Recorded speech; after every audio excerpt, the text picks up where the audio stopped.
Hey, you guys, so I'm back again with another message from the Lord. This message is based upon a particular number. It's amazing how God works. He gave me this number a while ago, but then He told me to go back through the numbers that He gave me, and this one just stood out to me, and He told me to go to Strong Coordinates, look it up again. So this number is 1615, and in the Strong Concordance, it means to finish, complete. I know I had mentioned in another video that God gave me the word to finish the race. But this particular word, God is saying, finish what you started. All right. He took me to the book of Luke, and Luke chapter 14. I'm going to start reading from the 25th verse. And this section is called The Cost of Being a Disciple.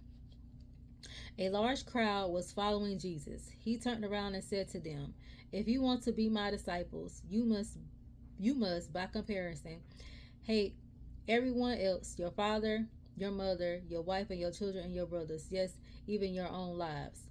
Otherwise, you cannot be my disciple. And if you do not carry your own cross and follow me, you cannot be my disciple. But don't begin until you count the cost.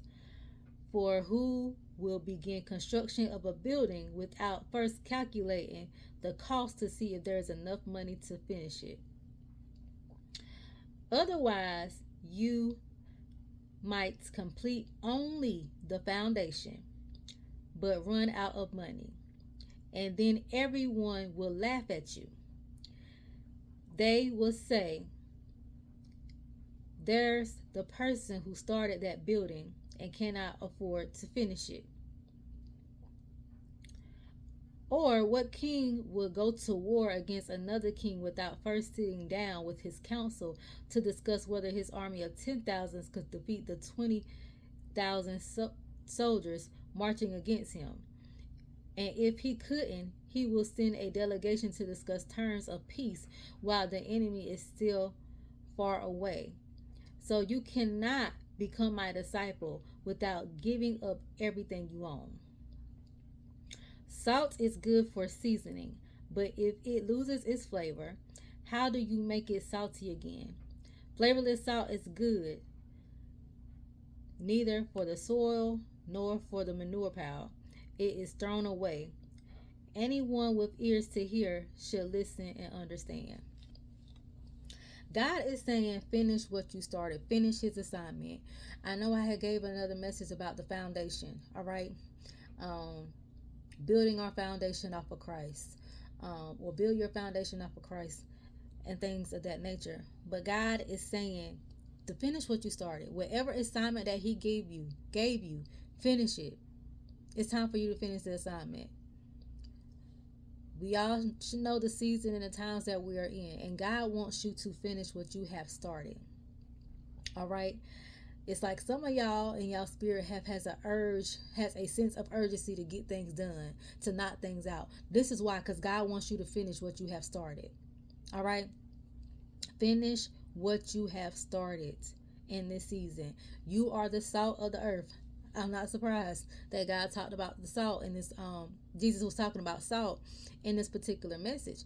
I talked about being the salt of the earth. You are the salt and the light of the earth. And God is saying it's time for His children to finish their assignments, to finish what you have started. God is surely to come back, y'all. But you must complete what you have started. You must complete the work that He has given you to do in this hour. Finish, you guys, what you have started. Finish the assignments again that He has given you. If He has told you to write the book and you started, finish it. If He has told you to go to school and you started and it completed, finish it. If He has told you to start the business and you wrote the business plan and you started on the business but you didn't complete it, finish it. It's time for you to finish what you have started. All right? It's time for you to finish what you have started. These are for the ones, like I said, y'all started a task, but y'all haven't finished it. It's like y'all started it and you put it down. You know, when we get discouraged, we tend to start stuff and put it down. But God is saying this is the time for you to go back and finish it. Go back, pick it back up and finish it. It's time for you to finish it. It's time for you to finish what you started. And when you finish this task and complete this task, it has a blessing attached to it. That's why God wants you to go back and finish what you started. And we'll get to a point to where sometimes when we try to put something down that we don't want to work on no more because we feel like it's too much. Like God said, we have to count the cost. Jesus said we have to count the cost of it because it can feel like overwhelming at times. So we think we can go back, or we think we can put down a task because we feel like the cost is too much or it's too much for us to do. It's too stressful. It takes up too much of your time, right? So we'll put it down and we'll go pick up something else to do. Another assignment that God has maybe not told us to work on, or God has told us that wasn't our assignments to begin with. We're trying to be busybodies, and we're wondering why this particular assignment that we're working on now is not flourishing. And God is telling you to go back and pick up your assignment that you just stopped working on. It's time for you to go back and finish what you started. Your blessings is tied to your obedience. Be obedient.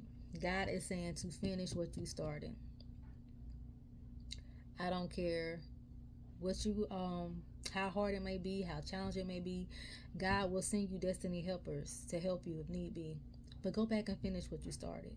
Okay? Your blessings is attached to what you don't put down. Your blessings is attached to what you are running away from. Go back and finish what you started. All right, you guys. I love you. Just wanted to come and share that. And I will talk to you all later.